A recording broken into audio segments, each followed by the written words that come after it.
Hi. Hey. So, we did not expect to be making this, but here we are. And hello, not only to Brigid, but to the people who might actually be listening to this. Hi, Um, people. yeah, it was an unexpected surprise, but a very pleasant one. We hope you enjoyed it, and thank you guys so much for inspiring us. So much so that I went and bothered Brigid at a really unforgivable time of night to sit down with me. It is 1:30 in the morning, It's but 1:30. we have theories to talk about. Yes, no time for sleep. We have things to talk about, and more specifically today, Brigid, I wanted to talk to you about magic. So, kind of taking a step back from the show just to have a look at the overarching kind of idea About the world. of the world of Max Landis's sandbox. Yes, because, oh my goodness, people are on fire and they're making me think things when I'm supposed to be working. Um, and this is my outlet, is gabbing to you and now to our few Like different listeners. everybody, 5 people. Yes, and again, I cannot express how nice it is that people might be listening. But enough of it, enough about that. Brigid, I Bonus believe magic chat. I believe you were going to start. A bit Yes. unexpectedly for me, because I was all for, okay, dive in season 2, there's magic now, what? But you decided to go back a bit further. Yes, you were like, oh, we should talk about the universe and magic and the rules and the consequences and implications. And my thoughts instantly went back to, all right, then, well, we have to establish the season 1 universe first. So almost all of my thoughts went back towards a simpler time. Oh, yes. When, yes, when rather universe, science, and magic being involved in a season, we only had the universe and science. And so most of my thoughts went towards possible parallels and the rules that Max Landis set up. Which is great, because the fantasy element seemed, so unique to season 2. I would love to see what kind of basis you think we had for it as far back then, because we know that there are plenty of things, even in the first season, that have not come to fruition yet. So I would love to hear your thoughts. That is true. And I'm sure people would have more creative interpretations than I. This is more of a bare bones kind of thing. But what I am aware of is that people during season 1 kept trying to create some kind of fantasy element or to animate or create metaphors about the universal logic that they were seeing in the first season. So, for example, the men of the machine mythologize spring science. They turn it into this faded sort of elemental magic that they can tap Mm. into to control the universe. Even in a more simple way, Ken calls Bart a killer angel. She's not just an assassin, she doesn't just have an unusual amount of luck. He sees her as almost a divine being. And we know how Todd felt about the universe once he decided to jump on board. There's a reason I call him a disciple in this second season. Exactly, So he was just all in. he was all in. And even Dirk at times talks about the universe almost in a way as to give it intent. He thinks of it as cruel, as never doing anything to help him. It never helps. But what I find important to realize and not get swept up with the characters is that fate or the universe, and I feel like I have to use the two interchangeably here, and there is a sort of intent behind the word fate, almost a preconceived, predestined sort of structure. But there we go. Fate, the universe. In Dirk Gently, it's exactingly, tryingly, almost discompassionately about balance and about neatness. Mm. I do not remember who exactly said it. There was an ask on, I believe it was Princess Paradoxically's page, and again, I'm gonna have to try to look this up, who... We'll include it in descriptions. Yes. But they actually brought up Full Metal Alchemist in reference to... Exchange. Exactly, equivalent exchange, and kind of, that, very clinically, like, the universe is not on your side, there, you pay the price, law and effect kind of way. Exactly, and that's what I want to talk about, exactly things like that. Although equivalent exchange is like a 2-word, incredibly neat way to sum up what I just spent like half an hour rambling about in a Word document. But yeah, even when operating with extremely messy people and extremely messy circumstances, the universe in this passionately about that, mercilessly about neatness. So the characters themselves don't see the parallels, although Bart in a way does. She talks about the doubling back, she describes it. It's chaos, but it's synchronized. Words. And we see the narrative patterns that define people's lives. Todd and Ken operate under a similar structure. Their lives have a certain narrative arc. The same with Todd and Susie, even if they might diverge wildly, we don't know. They have similar patterns. And so the universe is almost reshuffling, reusing old ways, things that work well, and there is a neatness to it. There's also a neatness or a ruthless symmetry, though I would very much hate to call it justice. It might be an appropriate word in this universe. Basically, the idea of you err and you suffer. Bart Get goes... what you deserve? Yes, exactly. First the things most first. appropriate theme song of all time. But basically, yeah, Bart goes against the will of the universe, and she ends up being injured for the first time ever. Todd lies about getting parabulitis, and then it comes back to him almost, tenfold in terms of misery. And again, being the disciple he is, he decides to embrace it. Yes, it's the will of the universe, but there's a symmetry to it. Yeah, I mean, just sorry, bring that back. You were kind of going for the religious sort of aspect. I do like the kind of, ironic sort of Dante-esque justice in that. Yes, exactly. You commit adultery, you will be tossed about by your adulterous passions for all of time, and if you lie about, a terrible disease, you will contract the terrible disease. Exactly. Karma. And I think that same sort of, almost like you said, religious, spiritual kind of logic or anthropomorphizing of the universe and fate also applies to the science that we see in the first season. So, for example, just the simple idea of a time loop. Time cannot be rewritten. As Patrick Spring says, like, it was always this. It was always you guys. It will always have been them. There's no way to change that through your own efforts. The pattern will reassert itself. And it's a closed loop. Chance bends just enough to keep the causality psychics, the universal mediators, the tools of the universe alive and awarded in their favor. It keeps you broke up for a second there. Just enough to keep... It's just enough to keep the status quo. You said like alive in their favor? I missed that. Yeah. So Chance bends enough to keep Dirk and Bart as the universal pawns or chess pieces or tools alive and functional, but it doesn't reward them. It doesn't tip in their favor. It's all about maintaining that status quo.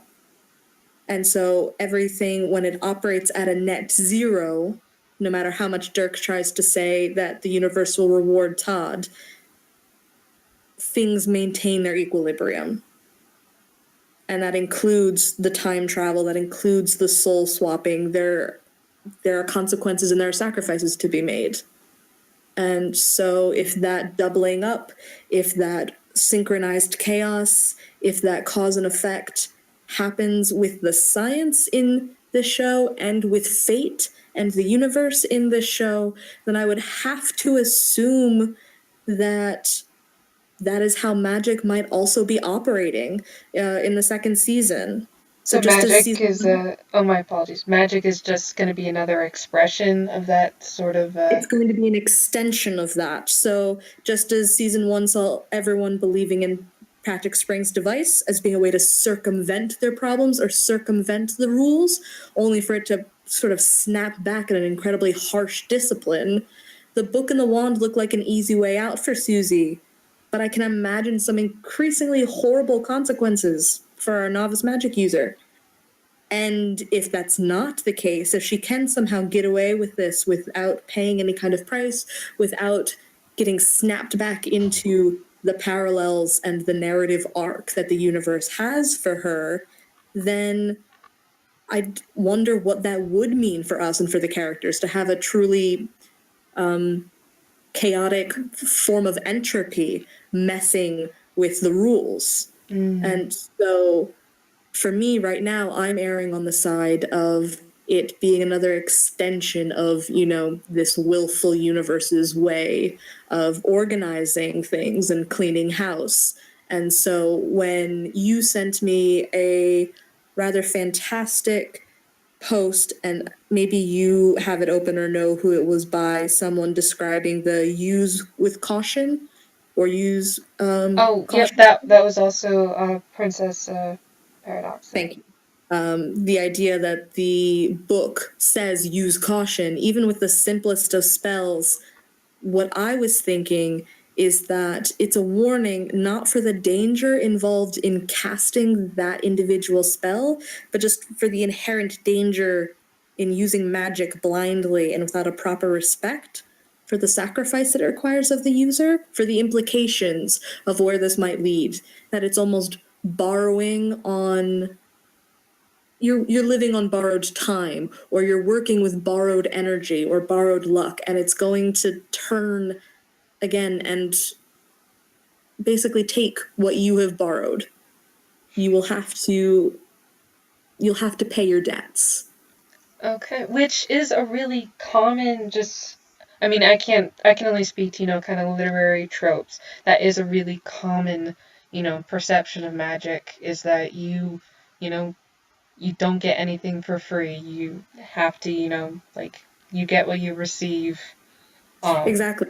I mean, I even remember, I mean, it's everywhere in TV. There was even a Star Trek episode once about someone coming across this magical device that amplified your luck, only as soon as you lost it to have that luck rebound on you in equal measure, so that you wound up as poor and penniless and lonely as you were rich and fabulously connected and happy. So I feel like it's a question that people have. Can I do something and get away with it without having to pay for it? Is there a way out of my problems without me having to work for it? Or is there a way for me to just for once have a break? And if the universe so far has anything to say about it, I'm assuming for our characters the answer is no. No, if the universe has any will or humor at all, then I think very much it enjoys messing with them. And if not, then honestly, it does seem very dispassionate. It is absolute. It is not on anybody's side. It is ineffable. For some reason, I just got a Treebeard thought in my head. Oh yeah? I am on nobody's side because nobody is on my side. The universe is playing the long game. Okay. See, I find that really interesting because, again, all of my thoughts were focused largely on season 2 and like Please, I would love to hear them. yeah, a lot of the like explicit expressions of magic because, again, it seemed like it kind of came out of nowhere. We don't really know, how exactly it fits into that whole framework you just described, of the will of the universe that we've kind of already come to accept along with Ken and Todd as being, unexplainable, but most definitely a thing. Yeah, and humans trying to use science and trying to use whatever in order to circumvent it and it not working. Exactly. And also just, doing their best to understand it and to, kind of like go with it as best we can using, our science and reason. And you know what? Okay, why not also use magic? Humans are Um, adaptable. but yeah, like a lot of just, we don't really know where it came from and how it fits. I mean, there was one really cool post from Autistic Dirk Gently on Tumblr. And again, that's where we live. That's where we interact with the fandom. So anything we post anything we reference is most likely going to be from there. But they had Sometimes other things, but mostly Tumblr. mostly Tumblr. But they had a really interesting thought about whether or not the magic didn't necessarily originate with, but was channeled through Moloch. Uh, Ah. who we're gonna have to see more of at some point because like their symbol is part of the title card, isn't it? It is. I'm wondering. I wish I had heard this before because I'm wondering if there's almost a like Delphian oracle kind of quality about that theory. Ah, If there will okay. be any parallels of someone who's sitting above the vapors, who's channeling that sort of godlike power. Well, God would be appropriate because they also pointed out in the slightly more sinister, foreboding kind of way that Moloch is named after a god of child sacrifice. Also appropriate for the Oracle of Delphi, but okay. But yeah, but just using that just to emphasize, like exactly, where, like, there's no limit to where we can go with this, which is why I wanted to talk about it because it could be so very interesting in so many different kind of ways. Um, Yeah. well, first of all, I mean, just to start with, our introduction to it, Susie, in a very, very, dramatic moment, where she is able to just basically just after hearing the word, summon the wand and use magic to defend herself from Bart, who I would also like to add in a side note, we have not seen since.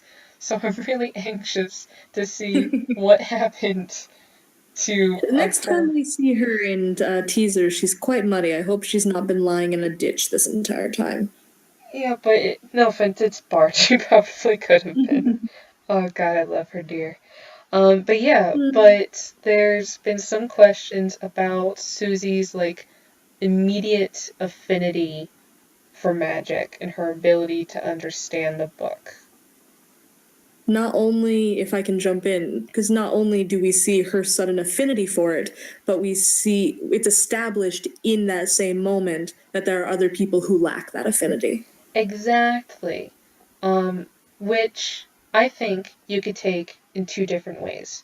One, Okay.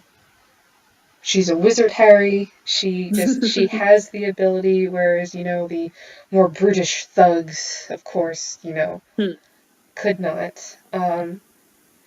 Or it's not her, and, she was chosen to be able to wield the magic. So not necessarily something inherent, but something bestowed.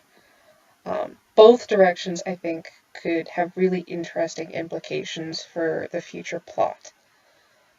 Um, That's true. For a second, I thought you were going to say that the mage was just like following her around and doing spells and that she didn't actually have any magic.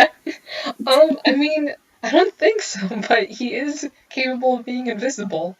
Like, Um, damn, she wants abs, okay.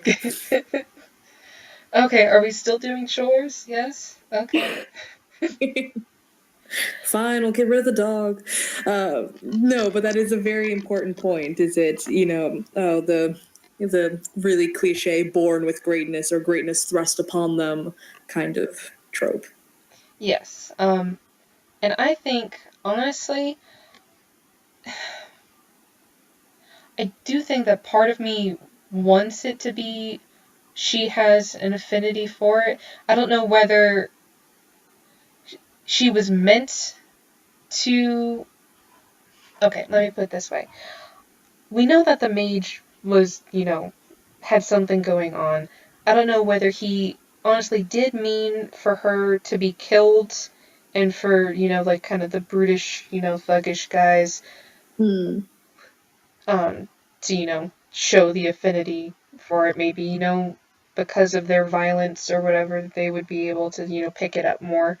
Or whether he had an idea, given the sense we have that he knows more about her than what he's letting on, that she might be able to, turn her will to it.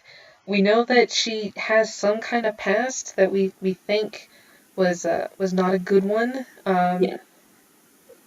That she wasn't always the best person. Maybe, in order to have magic, you have to be able to kind of assert your will over, your environment, over other Ooh, people. And that's something that she, would have a talent for. that is true. I think it would be so helpful, which means we'll probably not get it until the last episode or something. It would be so useful to find out how the mage came across his powers, or even to find out how the mage came across that book. Because the two might be one and the same. Someone who had that sort of malicious ability to assert their will, if they came across a book and found a way to channel that part of themselves, it would kind of lend credence to the idea that maybe he thought those thugs would be able to use the book because he found it and it worked for him and that's how he got his powers. Or is it something about the people that it only would work with people like him or with Susie? Um, yeah, it's possible. Though, jumping off of the idea of the book, that is another consideration. If the power doesn't lie within the person, does it lie within the book? Yeah. Now, we've had a lot of examples, through different kinds of media of these kinds of spell books, because part of the argument for Susie's affinity is the fact that she was able to just read this thing, even though it's gibberish, even though she shouldn't be able to know what the spells do because it doesn't seem to say.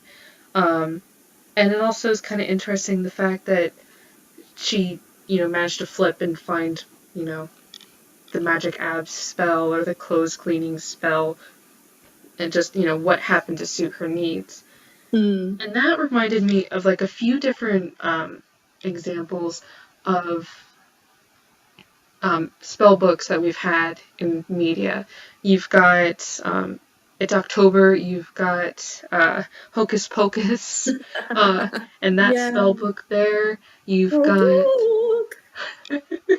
exactly. Uh, Going back to my childhood, you've got Charmed has this book, which was able to, flip to whatever spell you really needed it to, and was kind of, like bound to the person the same way that Winifred's spellbook was.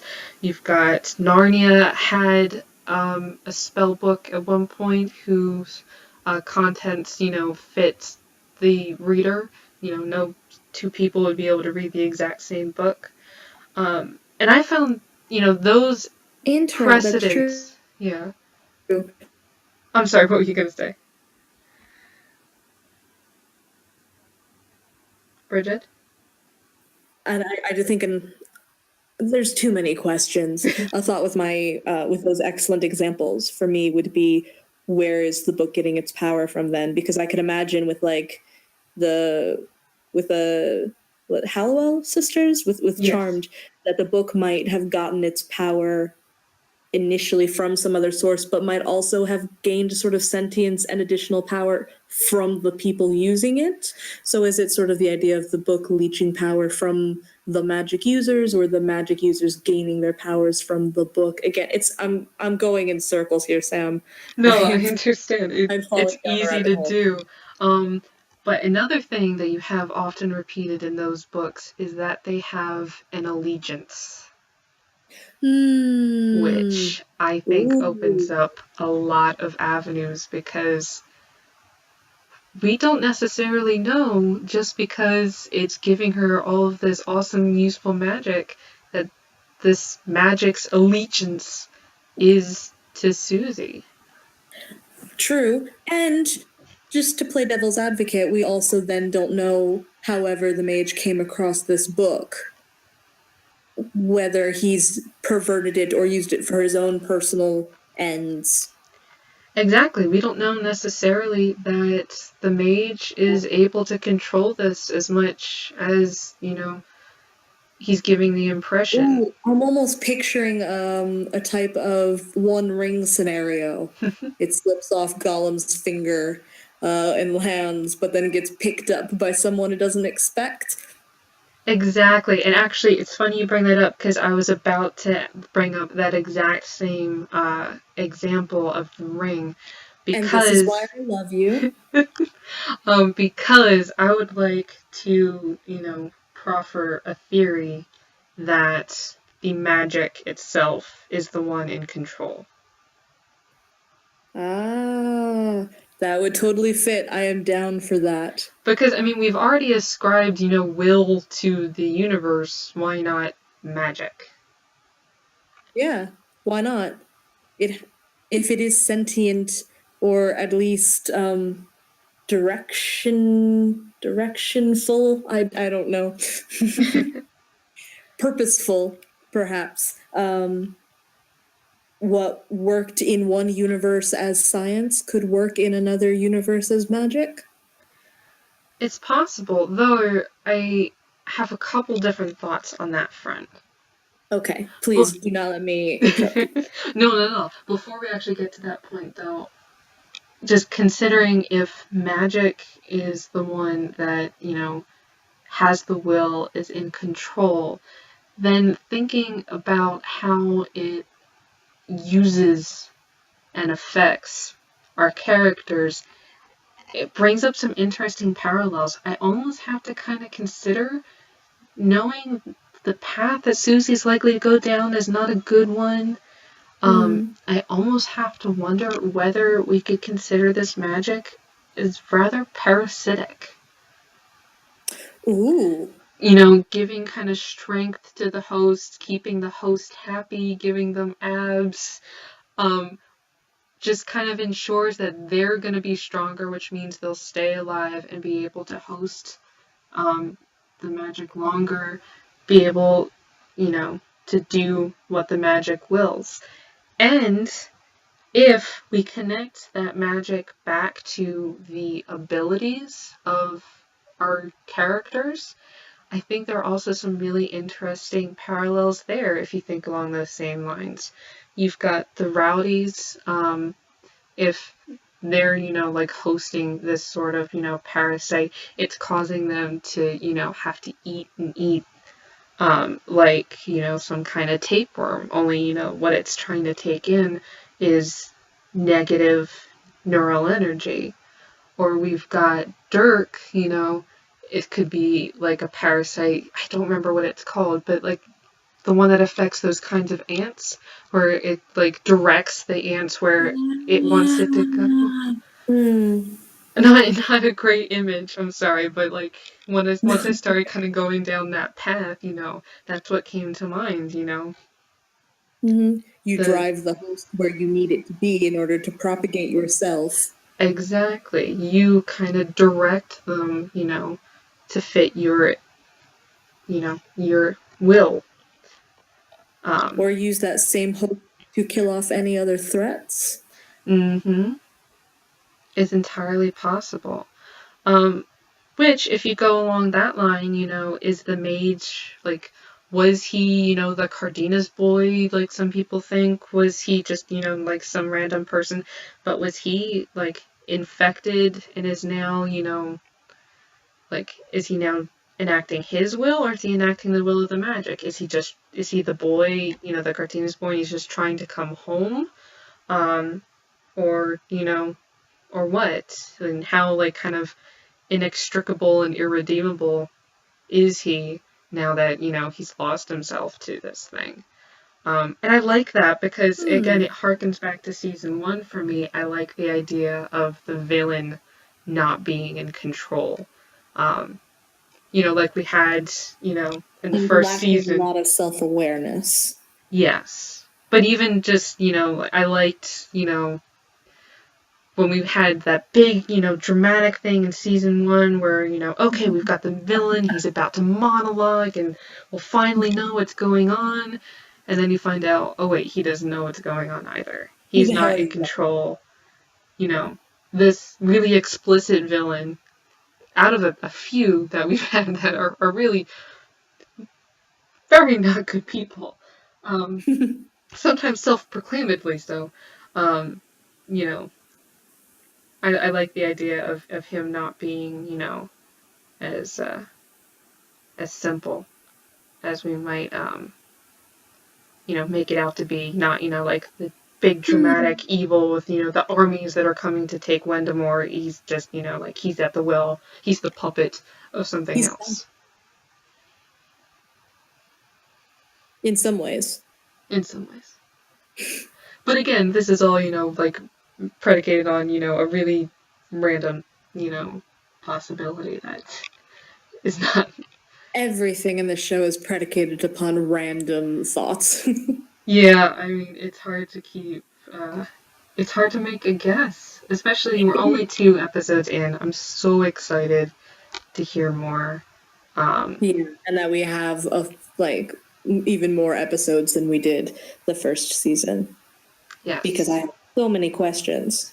I even said, like, oh yeah, science in this universe and magic in the other universe, but that's not even right at all, because like you're saying, like, all of the Blackwing subjects have a certain type of magic to them, which I, for some reason, had a blindness about when thinking about the logical our universe. I mean, even if I want to ignore the Rowdy Three and Dirk and Bart, like, Mona can shape shift. Exactly. That's pretty data magical. It's a way, yeah. So in a way, that's kind of like slapping me in the face and reminding myself, like, okay, Brigid, things are not as neatly cut, perhaps, as you want. That maybe there is some kind of overarching current or puppet master or fate or magic. But maybe. So my next question is, instead of trying to integrate magic into our, already understood, somewhat understood, world structure, can I ask a stupid question? please. Do we know for certain that Wendemore and Earth are the same universe and therefore would have the same, will of the universe? Oh my god, is there gonna be like dueling factions? Like, I think that could be a really fascinating way to go. I might be just going out on a limb, but I think that could be really cool if we have our people who are, driven by the universe and being used as pawns against, another will, different kind of will. One that we're used to. It doesn't, snap its fingers and make things happen. It uses causality. And we've all had instances where, that shouldn't have happened. That's a really random coincidence, Okay, but, the universe is weird. And that's how that, universe affects change. Whereas the other one, you've got spells and, people who can, kind of manipulate it that way. And I kind of love that idea, because it just seems like 2 really petty cosmic entities just messing with each other. So almost like, of course, people would know about Dirk in the other universe, because that's where he would have fit naturally. Or maybe it's, like, one universe like drops boats and cars into the other universe, and then it retaliates by writing prophecies and injecting its people into the narrative storyline of that universe. And That's interesting. I like that thought because I do like the idea of them being just kind of, at odds. You've got, the causality sort of universe, and you've got magic, which, like, what is that except controverting, the natural order of things and causality?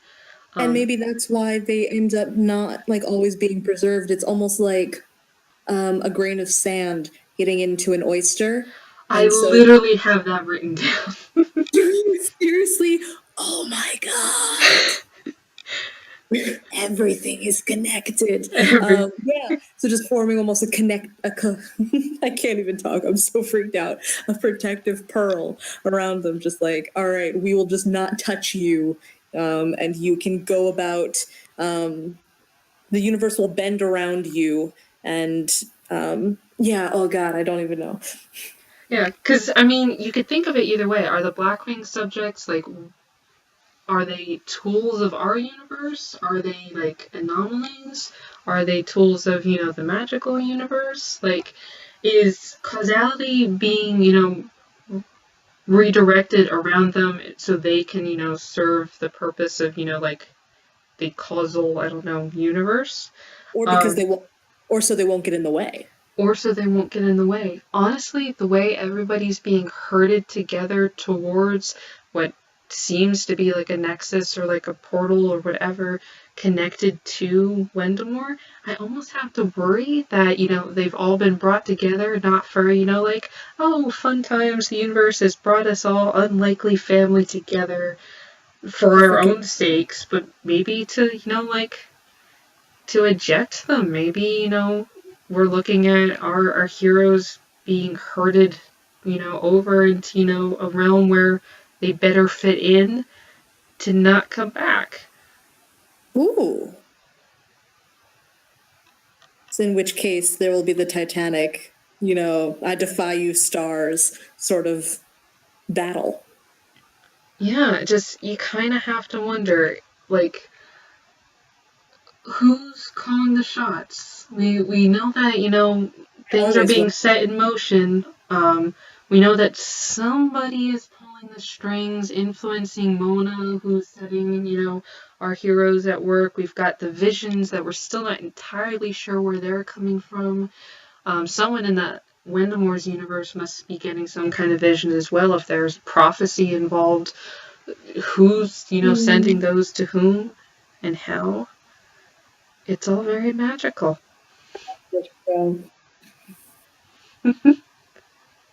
Um, But I yeah, love this show so much. I love this show so much too. But yeah, all of that to say, I have no answers. There are no answers. I just wanted to talk your ear off at, like, oh God, what time is it? It's 2:15 in the morning. I wanted to talk your ear off at 2:15 in the morning about magic stuff. And that is why I love you. Um, but yeah, that I think is all I have. Anything else you have to say on the subject? Mostly my mind right now is my inner landscape is just And so it shall be until Saturday when we will pick up again with, what was it, Severed Fingers? I don't even. two broken fingers. Two Broken Fingers. But not Much, Saturday. It'll probably much less be foreboding. Sunday or Monday by the Right. time we actually By the time we actually by the time I upload. get my life together. Well, good luck with that. Uh, I look forward to discussing Two Broken Fingers with you. Because, as the promotional material says, two broken fingers is better than 4 or 7. Pleasant dreams, Dirk Gently fans. Yes, and thank you again. Please feel free to include or to send us any thoughts that you have on the subject. I would love to hear other people's take on this, and we've been enjoying what you guys have been writing. Uh, Yeah. So far. our contact details will be in the description, and as always, you can watch at least the first episode of Dirk Gently outside of the US on Netflix, and you can watch it and the second episode and the second season on BBC America in the US. Okay. I don't know how to end that. Sweet dreams.